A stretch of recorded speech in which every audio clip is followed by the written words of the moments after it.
Donc vous avez en fait tapé cette URL dans la barre d'un navigateur et vous avez téléchargé un dossier zip.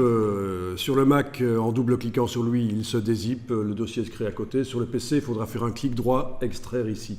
Si vous voulez réutiliser ailleurs sur un PC cette adresse, cette URL que je vous ai donnée pour télécharger le dossier zip, ne faites pas l'erreur sur Windows de double-cliquer sur le zip parce que ça vous fait entrer dans le zip, vous voyez ce qu'il y a à l'intérieur, mais c'est inutilisable. Sur le PC, il faut vraiment faire un clic droit, extraire. Alors, j'ai lancé Photoshop. Bon, il se trouve que ce n'est pas la dernière version de Photoshop que j'ai lancée. La dernière version actuellement, c'est la 2019, mais vous avez la 2018 installée, donc j'ai lancé la 2018. Vous voyez que plusieurs Photoshop peuvent cohabiter côte à côte sur le même ordinateur, c'est tout à fait normal, c'est valable pour tous les logiciels Adobe, on peut les installer en différentes versions. Ça peut être utile notamment si vous avez payé une extension pour une version précédente et qu'elle ne fonctionne plus dans la nouvelle version. Des extensions, notamment pour InDesign, ça peut coûter plusieurs milliers d'euros. Des extensions qui vous aident à créer automatiquement des catalogues, par exemple. Évidemment, on ne va pas vous obliger Adobe ne peut pas vous obliger à devoir faire la mise à jour de l'extension à chaque fois qu'une nouvelle version arrive. Donc c'est pour ça qu'on peut installer les anciennes versions. Une nouvelle version de l'extension, je veux dire. Ok, donc voilà. Alors, le contenu du dossier, ben, c'est ceci que je vais réorganiser par nom. Donc voilà, sur le Mac, quand on est dans le Finder, présentation organisée par nom. Et je suis en affichage d'icônes, vous avez vu. Hein. Et alors, n'hésitez pas aussi à jouer sur la réglette.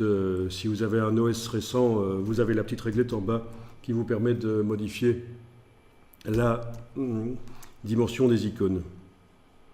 Alors, concernant Photoshop, vous avez Photoshop qui arrive et qui est modifié par des utilisateurs précédents, puisque vous n'êtes pas sur votre propre session. Donc, ça peut poser des problèmes.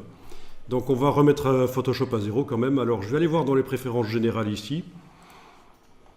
Dans cette version-ci de Photoshop, oui, il y a la possibilité de cliquer sur ceci, dans les préférences générales, donc menu Photoshop préférences générales. Vous pouvez cliquer sur réinitialiser les préférences à la fermeture. Donc petit message, voulez-vous vraiment réinitialiser préférences? Oui, ok. À partir de là, OK, vous quittez Photoshop, mais vraiment quittez, un menu Photoshop quitter. Vous le relancez et il devrait arriver avec ses réglages d'usine. Donc il y a plein de choses qui ont été oubliées, les modifications des utilisateurs précédents. Pas tout, hein. Il y a les réglages couleurs par exemple vont rester. Je veux dire, dans le menu édition couleur, les réglages des profils couleurs, tout ça, ça reste. Donc il faut bien se rendre compte. Ou aussi dans les scripts d'action, ça reste. Donc ce n'est pas tout qui est réinitialisé, mais enfin, malgré tout, on se débarrasse de plein de problèmes là. Toutes les modifications que les utilisateurs précédents ont apportées à Photoshop, elles sont parties. Sinon, l'autre solution, si on ne va pas dans les préférences, vous la connaissez pour remettre à 0 Photoshop. Au démarrage, les touches, exactement. Donc, commande Alt majuscule sur le Mac, CTRL Alt majuscule sur le PC. Si on enfonce ces touches juste après avoir démarré Photoshop et on les garde enfoncées, ça fait apparaître un message. Voulez-vous réinitialiser les préférences? Et on répond oui, et on obtient le même résultat. Mais c'est parfois plus facile comme ça. Alors, donc vous avez un seul écran sur votre ordinateur, donc inutile d'être avec une fenêtre flottante comme ça. Donc on va aller dans le menu fenêtre et on va décocher cadre de l'application. Donc ça c'est typique du Mac. Sur le PC, la fenêtre apparaît un peu comme ça. En fait, voilà, elle apparaît un peu comme ça sur le PC quand on lance Photoshop, mais on a la possibilité avec les petites fonctionnalités Windows de la rendre flottante et de l'amener sur un autre écran si vous avez un autre écran. Mais en tout cas, voilà, quand on a un seul écran, ça ne sert à rien de garder le cadre de l'application. Donc on a été dans Affichage, décoché. Non, dans Menu Fenêtre, on a été décoché cadre de l'application. Ici, pour la projection, je vais aller dans les préférences d'interface et je vais aller modifier la couleur de l'interface, enfin en tout cas le gris de l'interface, voilà, pour qu'il soit clair. La palette des outils, je la fais passer en 2 colonnes. Voilà, avec la petite double flèche.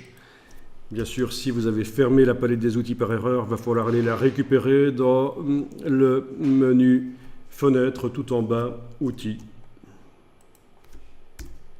Voilà. Fenêtre, tout en bas, Outils.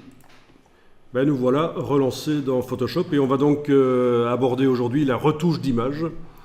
On va voir comment, quand on photographie ou quand on reçoit des photographies et qu'on doit les améliorer, de paysages par exemple qui ont de l'atmosphère, donc on voit vraiment des choses au lointain, les couleurs sont ternes, c'est ce qu'on appelle la perspective atmosphérique, ça donne un effet de profondeur, c'est bien, mais parfois c'est un peu trop.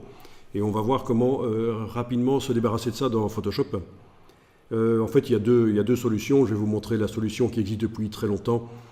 Et il y a un autre filtre qui est spécialisé pour ça aussi. On verra aussi comment corriger les dominantes couleurs, c'est-à-dire on a des photos qui ont une dominante couleur. Parfois c'est tout à fait normal, si c'est une photo prise au coucher de soleil, c'est normal que ce soit fort orangé, mais parfois c'est aussi dû à l'éclairage. Même si vous photographiez en indiquant dans votre appareil photo que vous êtes dans un environnement avec des tubes fluorescents, ça s'indique dans les menus de l'appareil photo pour quand même déjà corriger les couleurs. Malgré ça, il y a des dominantes couleurs quand on est en présence d'éclairages qui sont vraiment difficiles. Les tubes fluorescents, c'est vraiment ce qu'il y a de pire.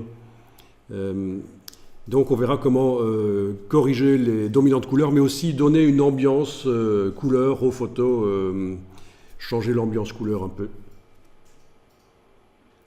Ensuite, on verra comment améliorer l'accentuation des détails, mais pas avec l'ancien système qui s'appelle renforcement-accentuation, mais avec un système plus récent, relativement, c'est ce qu'on appelle l'accentuation par passe haut.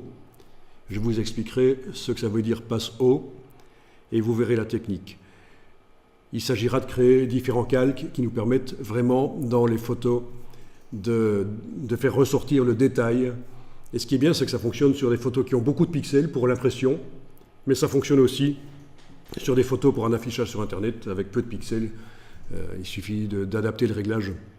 Ce sera l'occasion de voir les scripts d'action, comment faire une macro dans Photoshop, comment enregistrer une série d'actions et la répéter sur d'autres images.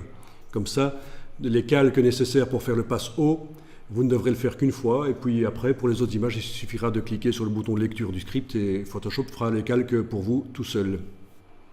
Voilà. Il y a d'autres choses. Ah oui, le Dodge and Burn dynamique, comment modifier de manière dynamique les luminosités dans une image, faire en sorte qu'une partie soit plus claire, plus foncée, pour attirer l'attention sur une partie de l'image, par exemple.